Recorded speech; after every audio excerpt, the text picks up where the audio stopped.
Previously on Sam versus Dad.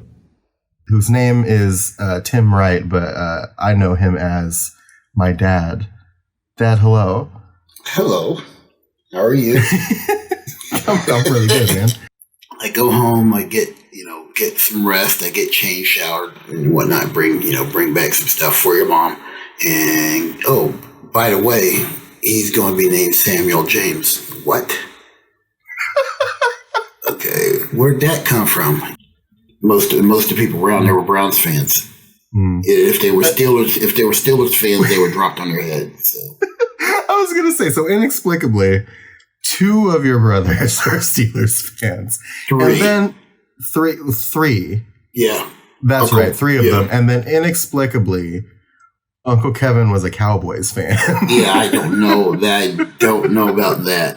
One of the things that you mention sometimes is that you did something when you got custody of me that could have landed you in jail. And we've never talked about that. And I was wondering if we can. So once we got up to, where the Hardee's is on Colonel Glenn, okay, you took a left, you ran a red light is what happened. Oh. Yes. Before you do anything else, before you fly off the handle, just think things through. And you won't go wrong.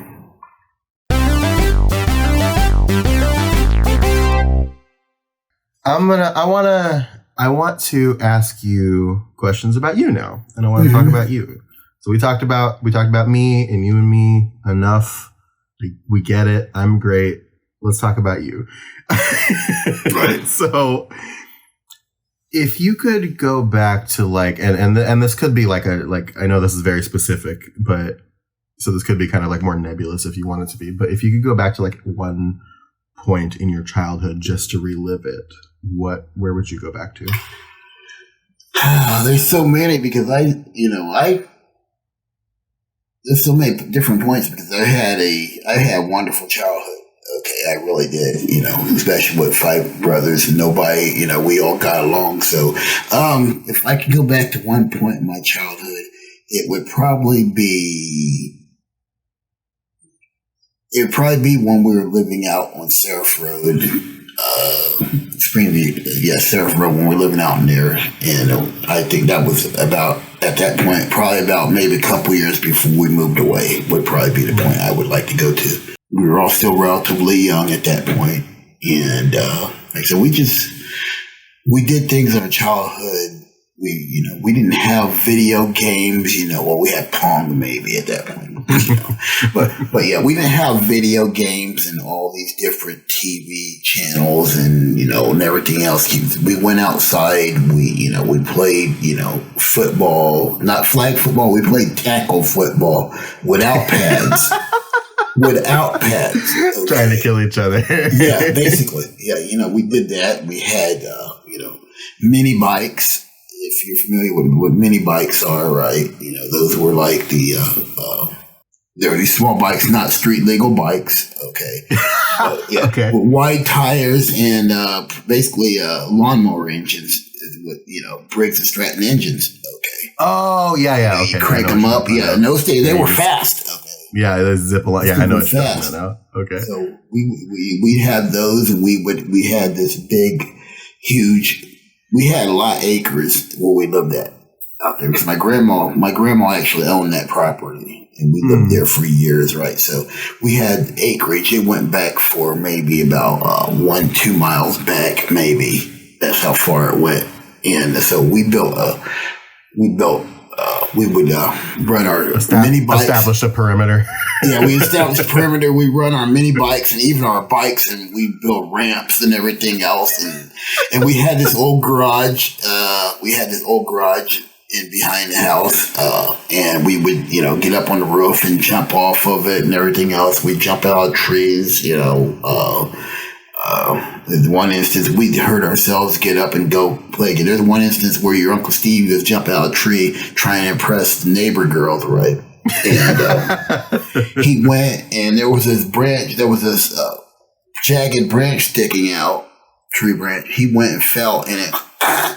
Yeah, ask him to tell you that story. I got one of those things too. I got hurt something like that too. and ask him to tell you that story. Okay, and there's an instance where I had we was playing cops and robbers, and I had I had a gun. Yeah, it was. We used to pick up things, use them as guns. Okay, one of them was a frame from a screen, and one of them went in my eye. So yeah, one went, it got stuck. So did I ever tell you that? I don't think so. Yeah, that story. Yeah, the one where the screen went into my eye. So if you come look at it, which eye is it? I think it's my left eye. I can't. One of my eyes. This might be my left eye, but you'll look and you'll see where one. You know how eyes are pointed. They come to a point, right? Yeah. You'll see where one of them it's straight. It's not a point. You'll see it. And I almost lost my eyesight. Yeah. But those were the days. So to answer your question, if I was to go back to a point in my life, it would be that point. And that's the thing, because it wasn't just us. We had, our cousins down the street. My cousin David, my uncle David was down the street. My cousins, Bud, Jean Owens, my cousin Fred, Pam, Biddy, Miriam, Kim, all of them, they lived down there. And then you had the Davises, Duke, they lived the street over, so that's the thing about now. We're, if you go and visit when we go and visit, where your grandma used to live at, right? Yeah. So, how we go around there and go down Spencerville to Easttown Road and go to those railroad tracks. That used to be that street used to not exist. That cut right through the back of our neighborhood and right through Springview Drive. Oh, so okay. Yeah, so people would raise their kids up in that street, but now it's like it's gone basically. I mean, you have a little section on one side and a little section on the other, and with all the traffic there now, it just broke everything up. So you don't have it, and right straight through there, my Uncle Steve. There's a house my Uncle Steve built. My cousin Darshell and Dee, right? Yeah. So there's a house my Uncle Steve built. He built that, and that house is gone because that Easttown Road. Yeah, that's where Easttown Road through is. it. Yeah, went right through it. And that house wasn't really that old, It really, compared to all the other houses around there. So he bought that property years ago and then built a house on it. Yeah, it was a nice house too. So. It sounds like the perfect, quintessential, when you think about the old days of childhood, it sounds like the quintessential It is, It is, and recently, Mr. Davis passed. Okay, so he passed recently because I think there's only one. He passed, and then Mrs. Lawrence, she passed. So, but of all the men that are left in the neighborhood now that were living there, there's only one of them that are alive. That's alive now. Of the community that raised us. So, and that was the thing too. It wasn't just our parents raising us. We were raised by a community, and you don't find that. You just don't find that now. So, yeah, it's a lot more insular now than it was. Sure. Everybody keeps themselves. It's like we live here. I talk to my neighbors behind us. The Joneses and whatnot. I talk to a neighbor across the street. In the cul-de-sac, I talk to them. I got a neighbor across the street. We talk, but it's not like hey, how you doing? It's not the same. Yeah. But if I ever need help, I know Tom's there. Tom would play just be out there playing basketball with me every so often too. He was. So that might have been the closest thing I got when we were back in Ohio. Yeah, basically. As a matter of fact, I was up on the roof to take the satellite dish down because I'm giving that to somebody else. I was putting up. Yesterday. Yeah. So I put the antenna up, and him and he loaned me a rope, and he came up there, and he was, I was taking things down by the rope, and he was there to help me yesterday. So yeah, that's nice. He's a good guy. They're good. Yeah. Them some good people. them good people. Yeah, they're good people. What do you think was the most? Because parents. I mean, you've done some things that I would consider embarrassing in my day. What would you think the most embarrassing thing grandma or grandpa or grandma and grandpa together did to you when you were growing up? Probably getting whooped. Probably getting whooping out in front of everybody out. Yeah. It was a very different time. Yeah, that was probably the most embarrassing thing, because like if you look over the years and everything else going to school, especially when I got into middle school or high school, well, I didn't really get in much trouble in high school, or in school for that matter. But it wasn't me. If my parents were coming to school for anything, I'd hear, from my friends, "Oh, guess what? Gene and Pat are here. Are you in trouble?" It's like, "Oh, those are my brothers. That's my brother Kevin." Because that's the thing, is that both of us, there was at any given time there were two of us in high school together. Yeah. So, when I was a freshman, Kevin was a junior.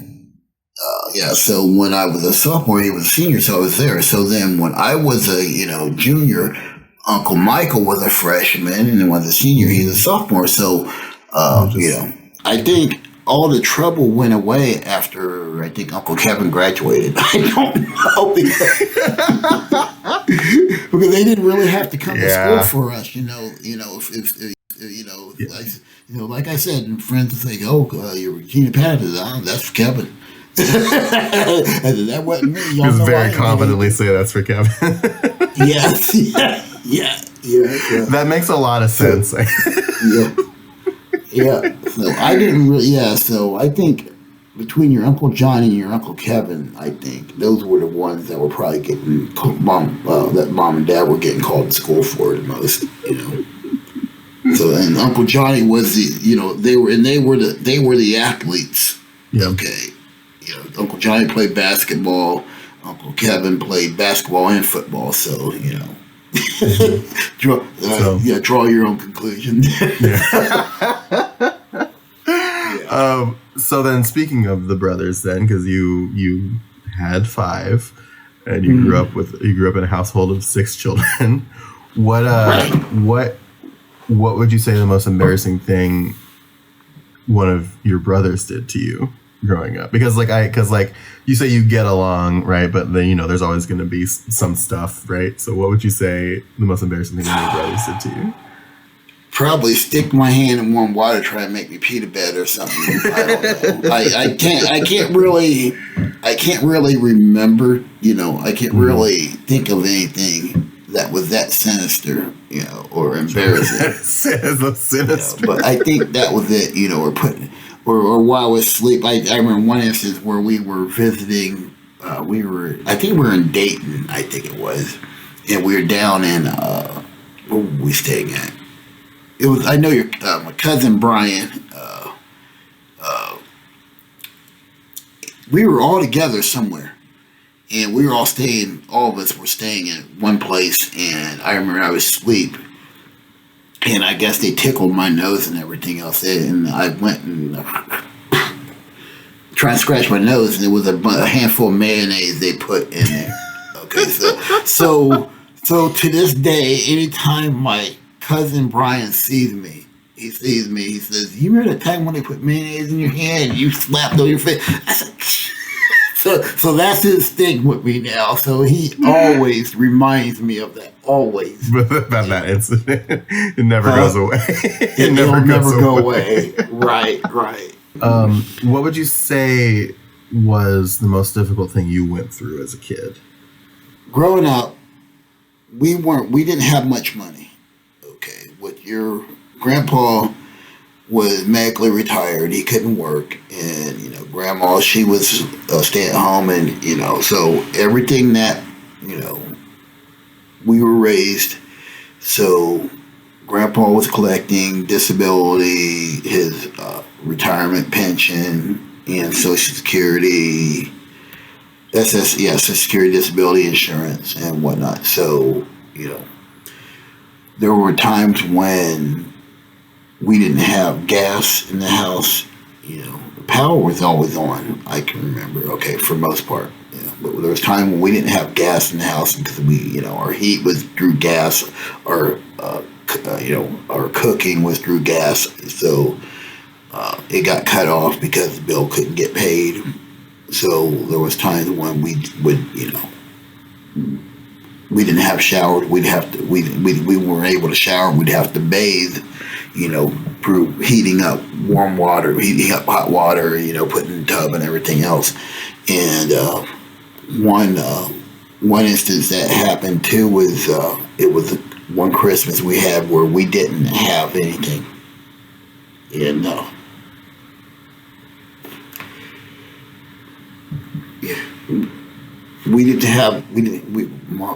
mom and dad couldn't afford gifts for us and whatnot, but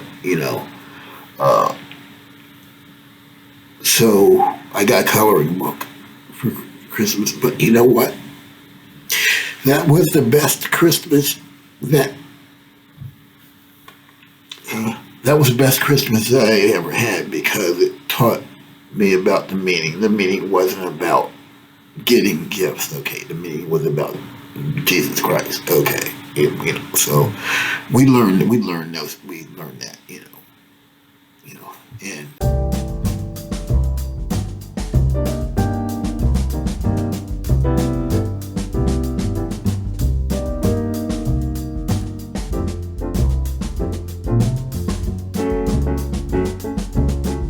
and that there told me there was that there pretty much solidified that there was no Santa Claus.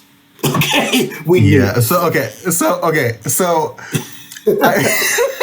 let me hit you with a surprise question. This is that gotcha journalism that we like to talk about. Because this seems like I was going to wait until the end to bring this up, but this seems like the perfect time to do it. I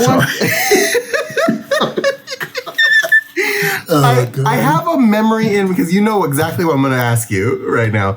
I have a memory in my head about how I learned that Santa Claus wasn't real. I want you to tell the story as you remember it, and I want to see if they line up with each other.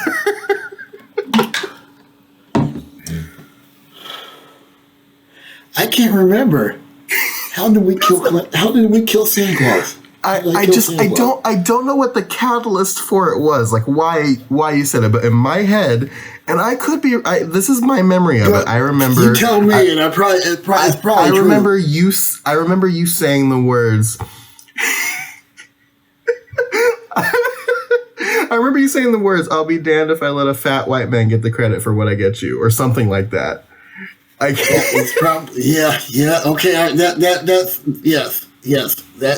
That's about right.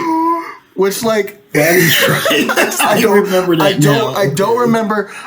It was a very aggressive way to do it, and I don't remember what I said or like what the scenario was that got you to that point. But I definitely remember you saying that to me at some point. Was this after I got custody of you? Was this after I got custody of you? I think. Yeah, I think it was because soon after I think. Because it might have even been that year because because I went to go live with you that spring. So in the spring, so it might have even been that year. Yeah. But I vividly remember that phrase being said to me, and I just can't, but what I can't remember is like the approach to it. Yeah, that sounds pretty reasonable and consistent. Does that sound reasonable to you?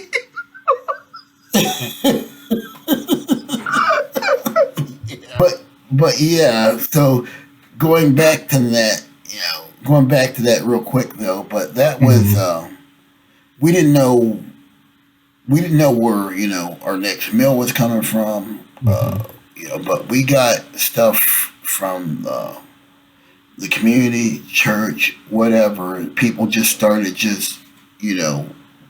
bringing food by, and as I remember it, and like I said, I got a coloring book and a few other things, that were,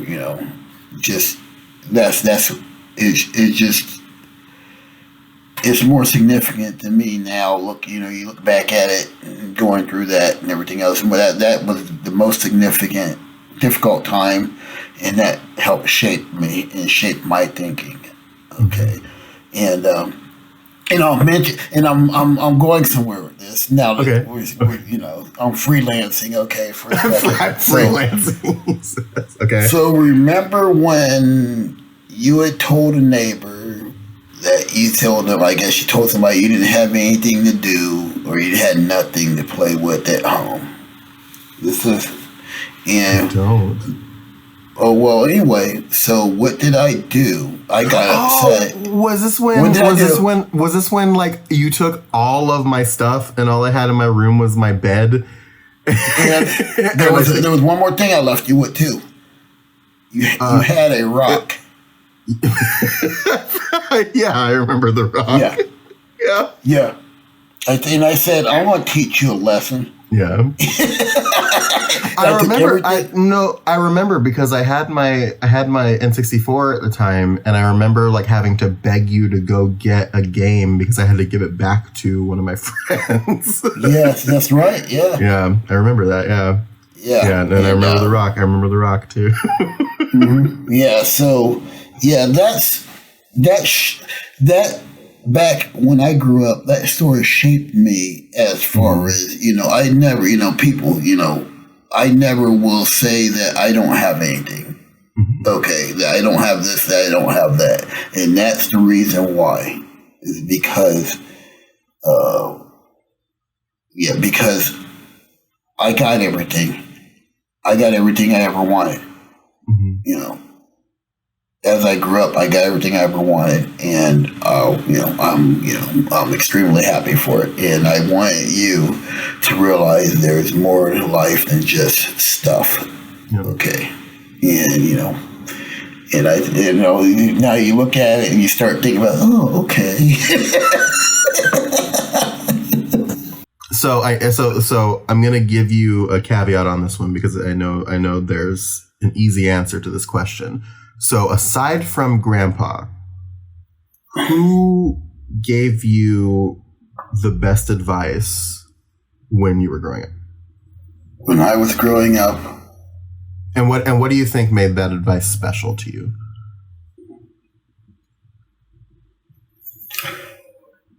I would say I had a teacher. Okay, his name was Mr. Mencken, and I knew from kindergarten on through 5th grade.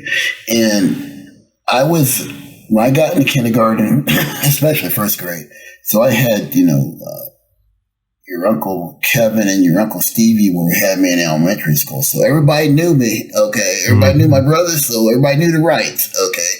Going through that school system. So, Mr. Mencken, he just told me, going through years, because they spoiled me, the teacher spoiled me from, because I was right, especially the first couple of years I was in school. And then, I got there, So as I got through there, I ended up with Mr. Mencken as a 5th grade teacher. And before I went to middle school, and he just basically told me just to stay in the books and just study and learn as much as you can. And that just stuck to me. That just stuck, Michael Mencken.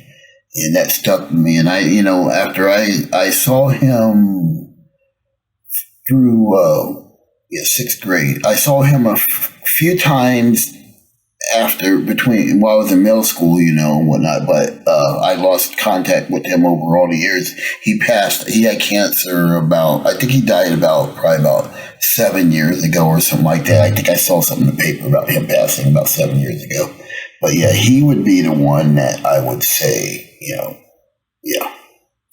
that's the one. And it honestly kind of guided you. You're a very smart guy, and you learned a lot of stuff. And then look at what you did when you were in the Air Force, and what you're doing now. Like it stuck with you for sure. Yeah, I try. So then, bringing it back to Grandpa, then Grandpa, you hear people talk about like great men a lot. And Grandpa, I believe, was one of those great men, and he had a lot of wisdom. Mm-hmm. And you are on record as utilizing that as much as possible and talking to him and learning from him, right? Do you have anything that you wish you would have asked him or learned from him before he passed away? Not really. I mean, I knew at that point when I prepared myself for it. Okay, him going. I prepared myself all these years for him going. So, not really. The only thing I would want to know from him was that was something I was told by Uncle Kevin, and it had to do with, I don't know if you've heard the Edgewood experiments or not. Read up on it. It has to do with the Army experimenting on people, and he would, in the Aberdeen. It has happened at the Aberdeen Proving Grounds back in the 50s, 60s. He was part of that. What?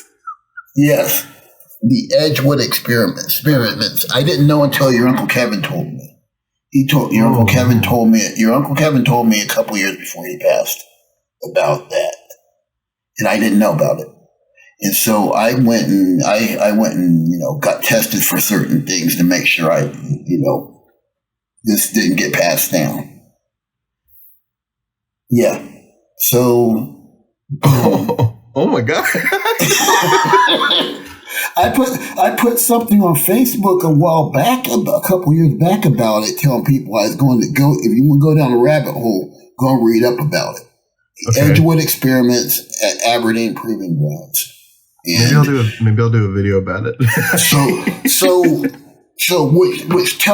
which brings me to this. Okay, when they sit here saying, this is one of the reasons, stuff like that, and the Tuskegee experiment and everything else. This is the reason why blacks are apprehensive about the things that the government do. Especially they're talking about this vaccine and everything else for coronavirus. You think I want to be the first one to do that? No. I'll wait. I'll wait for the canary. I'll social distance a little bit longer. I'll be okay. Social distance a little longer. I'll see what happens to the canary. So I'm good. Okay, so there's a history behind the skepticism for sure. Yeah, people ask me, why are you so skeptical about certain things? That's why. Let me give you a list of things. We've got a lot of history. Shoot, it's like we go through the line when we go with basic training. Okay, and our first day, guess what they're doing? Boom, boom, boom, boom. We're in a line like this. You go through like.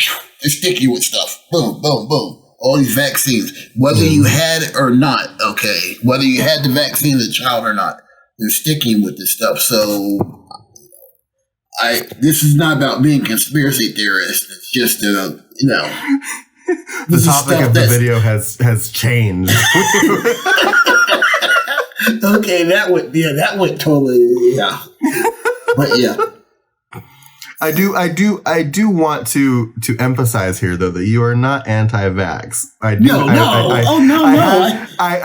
just want to clarify that for the people. I had my vaccines growing up. You are not. I am not. I just want to put that in there. I get my flu shots. I get my I'll get my shots I'm supposed to have. Okay, so no. Yeah, but just the concept of them running up and just boom and not asking you questions and just doing it is very questionable. Yeah. Okay. I just wanted to clarify that really quickly. Yeah. I don't know how to transition from this. No, I don't know how to process it. I don't know how to transition from it. So I'm just going to look at my list and ask the next question and not have any kind of semblance of transition. You talk about, growing up with your brothers and you were all very close and you all got along and stuff like that. Who would you say, aside from your brothers, who would you say was your best friend when you were growing up? When I was growing up, basically, I hung out with a lot of people. I was in a band and everything else. So, we hung out in a group and everything else. We hung out in groups and went. But as far as that one person who I pretty much talk to the most to this day is probably Scott Lewis. Mm-hmm. To this day, we've stayed tight. Okay. And, that's the thing about it, because we hung out me, him, Uncle Michael, Dean, Dean, Tim, and everybody else. But I would say I'm to this day, Scott and I are really close. I can pick up the phone and after not talking to him for ages, and it'd be like, it'd just be like yesterday. And so,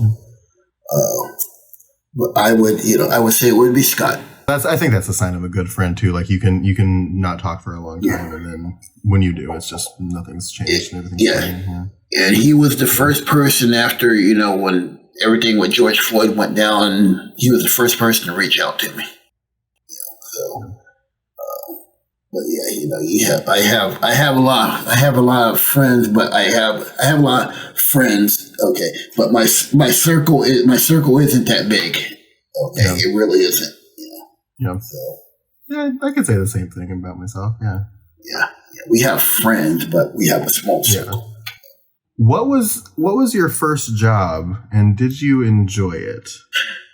Yes, I did. I worked at a supermarket, Clyde Evans Markets, and once upon a time in Lima, before they got Chiefs. Okay, they used to have Pangos, Kroger's, Clyde Evans. They have a bunch of supermarkets, but Clyde Evans was the one. He was he lived in the community. He started his first supermarket on Vine and Elizabeth. I think it was Vine and Elizabeth. Yeah, out in south, close to south end of town. But he built he had 5 supermarkets in the Lima area and the county market, and then in a couple other small cities outside Kenton, Cryersville, whatever. But he had those. But I was a bagger, and I stocked, and I enjoyed it. We had a lot of fun. Everybody I worked with, it was fun to go to work. It was never boring. It was never boring, and we have picnics every summer. Okay, out at I think Winona Lake was one out the water parks they would have out local, and but he would have picnics every summer, and it was it was a good paying job. We had great managers, and met some really good people, and I worked there, and then I worked there. That was my senior year. Other than that, I delivered newspapers for a minute. Okay, but that was I don't really count that one. Okay, but, I feel like a lot of kids have. Yeah, I mean that's not to say it didn't form. It didn't. That's not to say it didn't shape me. But yeah, that's Clyde Evans is the one that I really enjoyed, and that was my senior year, and I worked there until I was going to school up the Ohio State branch, and I needed to switch hours, so I quit there, and I went to work at McDonald's because it worked around my work hours, my school hours at that point. So this is before I went to Air Force. So then it got to the point where it's like I really want to go back to Clyde Evans, and I went back to talk to the manager. He said, "Yep, come on back." Okay, so I like Vic. Vic really liked me anyway. So yeah, But yeah, I went back there and worked there until I moved down to Columbus. So with Scott. Yeah. So when you did that, and then you went to McDonald's, and then you went back to Clyde Evans. Yeah. And that was your job progression from there. What did you do in between that second time at Clyde Evans and then joining the Air Force? Between the second time, I moved to Columbus. And with Scott, because I moved to Columbus. I didn't want to go back to school for a minute because I was going out to Ohio State lineman. So I moved out to Columbus with Scott. My first job there in Columbus was McDonald's. Okay, it was so it was back. because we lived on 10th. We lived right off of High Street. Okay. Oh wow. Okay. I mean, that's where all the bars, we lived in the bar district. Okay. So you walk down our stairs and right in the back of Papa Joe's. That's how close we were to High Street. So okay. McDonald's was down a little bit farther down High Street. So I would walk to work. I would usually walk to work instead of driving. So then I worked there, and then I went to work for Central Hardware, and that was north to Columbus, northwest Columbus, and went to work Central Hardware, and then I went back home. I worked for a professional service industry. I did construction density, concrete density testing. I did testing for construction sites. Sure. And so I worked there for a while, and then I went back down to Columbus, worked at Central Hardware for a minute again, and then I went back home. And then, so then I did this between, I was waiting to go into the Air Force. I was on delayed enlistment, so. Gotcha. So between the time I left Central Hardware, I went back to Lima to work. Okay, that's what it was. Yeah, I went to work PSI. I worked there for a few months, and then I went back down to Central Hardware, worked for another few months, and then I didn't work, and then I went into the Air Force. So I had like 3 months left to go, so I didn't go to work the last 3 months. Yeah, just took a little break. Took a little break, collect my unemployment. And then went to the Air Force. So. Hey, what did you want to be when you were growing up? Well, what I was going to school for, I was wanting to get into the radio and television broadcasting. My major was communications. And so I was wanting to get into that, whether, not necessarily being on the screen, but doing production and stuff like that. So that was what I was going to do. So, like I said, once I grew up and decided I was going, I didn't know what I want to do after after I didn't go to school for that year. That's why I decided I was going to go to the Air Force. I said, I'm going to go back to school. I was going to go to reserves. I was going to try to do the guard and reserve so I can just get money, go back to school, and just do the weekends. And I said, you know what? Let me do this all the way. So went active duty. Yeah. Why? Here I am. Here you are. Yeah. What is maybe a mistake or something you did in your young adult life? So you're out of the house and doing your thing, that you consider something making you a better person? There was a time when I was living out of a car. I was broke financially, and I was working, but I didn't have anywhere to live. So some things happened. I wound up in the car living in Columbus.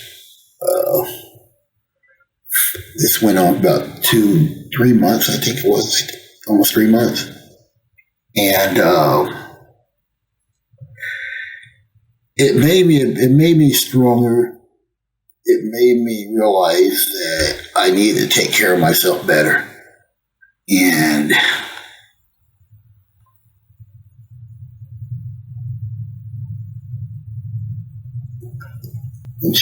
it made me realize that I needed to not keep things to myself during that time.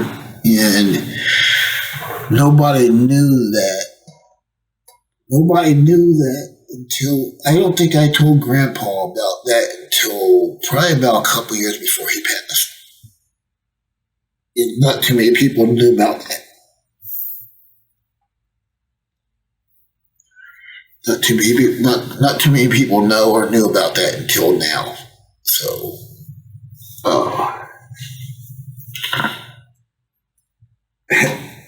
that's my answer to that. That's the one, yeah. That's all I'll say about that. Well, that's the whole thing. Is like we all learn our lessons in different ways, right? And I've surely had my moments as well. So we learn our lessons and we grow from them. If hopefully we grow from them. That's the idea. And I don't know. I think that the sum total life experience is what makes you who you are. Right. like that's one of the reasons. Like I always hesitate. I like asking the question just because I'm curious, but I always hesitate asking the, what would you change or would you do something differently? That's why I kind of phrase questions like that a little bit differently, because if you changed any of that stuff, then I wouldn't be the person I am. Exactly. And I think in that way, I learned everything that I kind of know about what it means to like be a man from you. And I grew up, the template was like you and grandpa and, my uncles and that kind of thing. And I think it's helped me to, because I think these days, a lot of people, being a man, a lot of people like on the internet and things like that can like see the concept of like being a man. They expect like toxicity and like bad things from that masculine energy. But I think that the way that you raised me and the lesson that I learned from you is that, it doesn't, like, masculinity and being a man doesn't have to be bad or toxic. Right. You can, yeah, it can be very good. So I wanted to ask you what you consider like what being a man means to you and how it maybe has evolved over the years. Well, for me, I don't think it's evolved so much for me. Okay, as far as being a man, because people would say, because I'm a very emotional person, Mm-hmm. I got it, and I got that from you too. Yeah, so I'm not afraid to, and Tammy will tell you that, of course, and you know that. So I'm not afraid to show my emotions, and I never have been, as far as it's just being present and doing the right thing, and don't bottle your emotions in. I don't know how else to explain it, because it's just I think that last one is really important, because I think a lot of little boys grow up being taught that they have to like hold stuff back, right. and that bursts out in negative ways. But I didn't grow up learning it that way. Right. Like I grew up like it's okay to express your emotions and talk about things, and it's okay to be a boy and cry, and that's okay. Well, I mean, and that's the thing too, is that we didn't push you into sports or anything. When we were over in England, we had you playing soccer or whatnot. That was more of a keep you in shape thing than to say, hey, we want you to be Pele, or we want you to Maradona. But that's the thing about you. I sit here and I look and see how people push their kids. Okay, and that's just not right. Okay, if they don't want to do something, you can have them try it, and you can sit there and encourage them, but don't push them. Okay, I mean you can't sit here and be up in their faces and yelling at them and everything else for making a mistake. Okay, that's why they have coaches. Okay, so and that's the thing too, is like you get kids that they get coached and everything else, but you get a parent behind them, wanting them to push. Don't get me wrong. Okay, I'm sure, I know LeBron had his role model and everything, his role models, everything else that pushed him to be a better person. Okay. But it's like, he didn't have a father. Okay. He had father figures. Okay. But, you look at the NBA players and everything else. You see the ones out there now, they do it because they enjoy it. They enjoy and love the game. Okay. Plain simple. So if you're being pushed, you're being pushed to do something. I guarantee you're not going to be happy doing it when you reach that point. Okay, you're going to just sit here and get fed up and say, I don't want to do this anymore, or worse yet, not reveal that and end up killing yourself or something. Yeah. Because you can't cope with it, or you can't, you don't want to disappoint somebody. Yeah. So, so I, that's, I don't subscribe to, browbeating your kids and, push them into doing something that they don't want to do, that they're not comfortable with doing. Yeah. I like that attitude. You mentioned Tammy. You guys have been married now for 15 years this year. Talk me through, because you guys have an interesting, how the way that you guys met. Talk me through day one and when you decided that she was the one for you. Well, we met on a message board. Well, you know who it is, but if those who aren't familiar with it, it's a message board for a DJ, Russ Parr, and he's out DC, out in the Maryland, DMV area, but he used to syndicate here in Dayton. Okay, his show used to be here, so.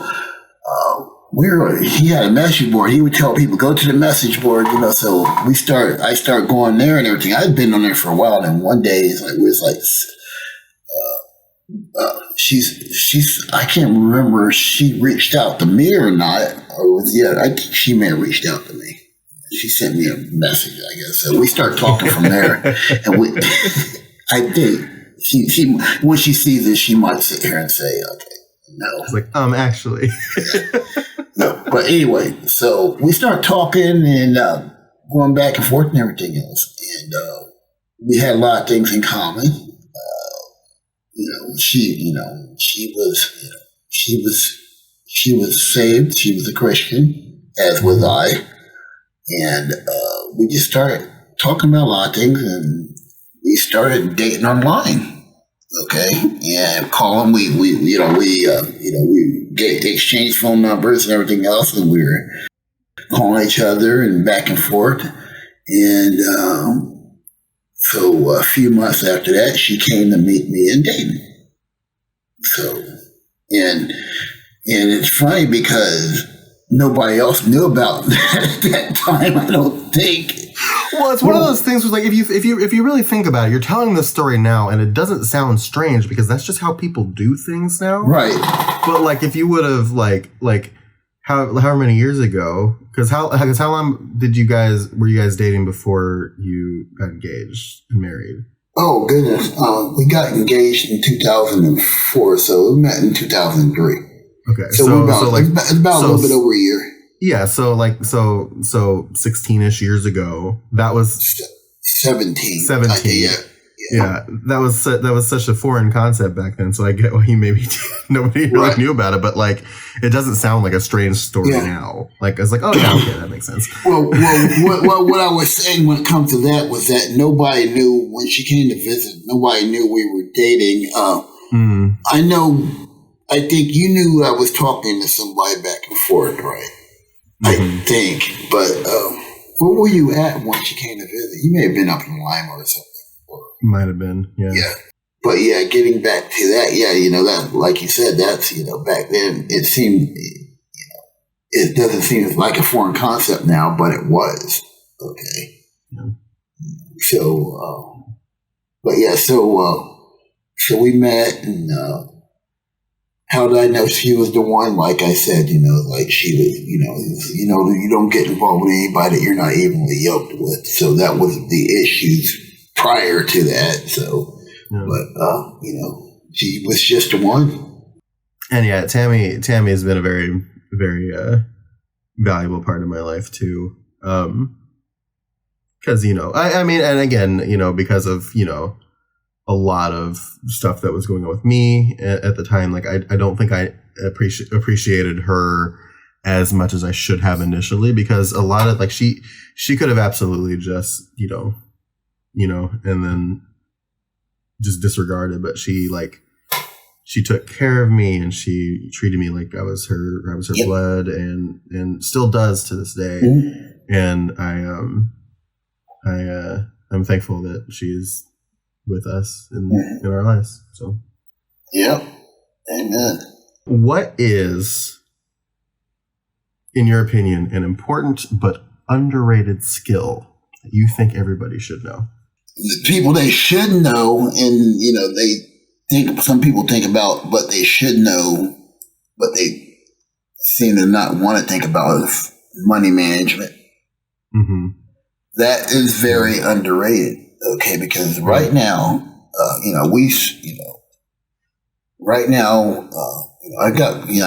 think we're good. Tammy and I are going to be okay going into retirement. Okay, because the stuff we start putting in place a few years ago and whatnot. So, and my biggest regret is not doing what those things sooner. Okay, but things such as your IRAs, 401ks, and everything else. Get those done early. Make sure your life insurance. You get your life insurance started early, so you don't have. That's the one less thing you have to worry about. Once you get to that point, or the one less thing you don't want to have your children worry about having to bury you, or worry about the final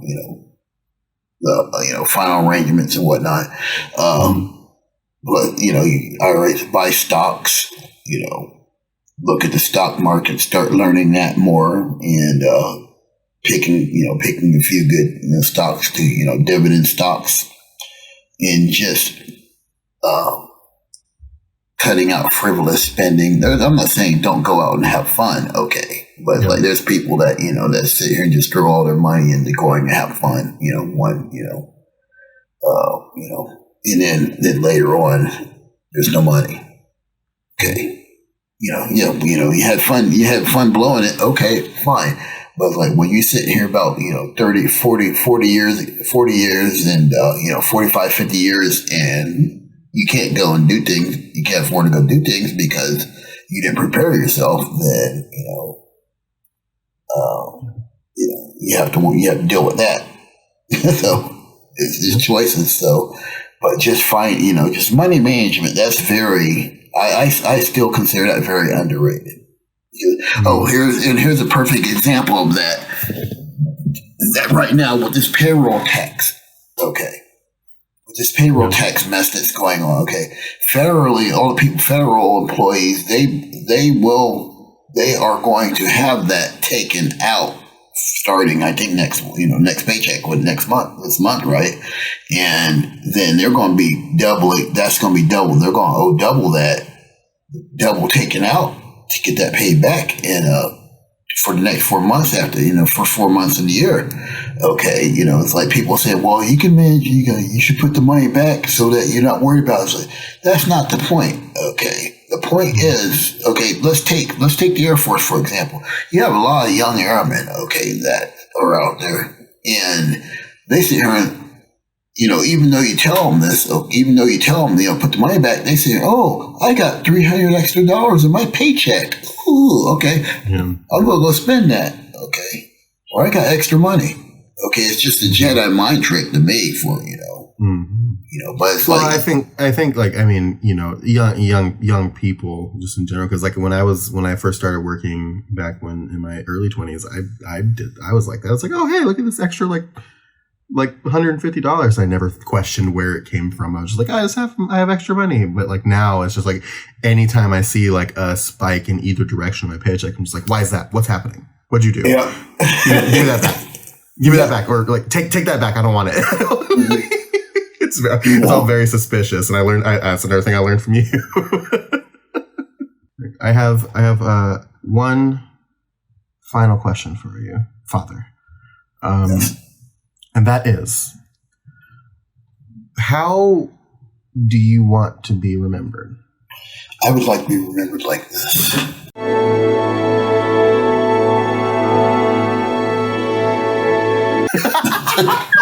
Shut up. You're not funny. You're funny. Or like this. Perhaps like this. I don't know. But seriously, how would I like to be remembered? want to be remembered as somebody that did the right thing and that, being genuine. Nothing, Not crazy. And that being nothing crazy and just being present. I was always present. So. Well, I think I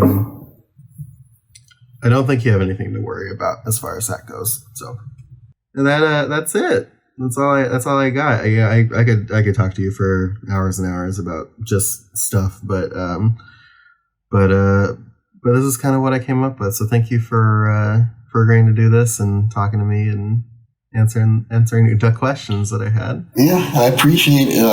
This is different, but yeah, I appreciate it. Yeah, maybe 4 years from now we'll do another one. Where are they now? Apparently every presidential election cycle is when we do these. So that sounds right. Oh, okay. Sounds good to me. Okay. So yeah, in that respect, thank you, and I love you. Love you too. Thank you. And that's it. All right. Bye. Bye.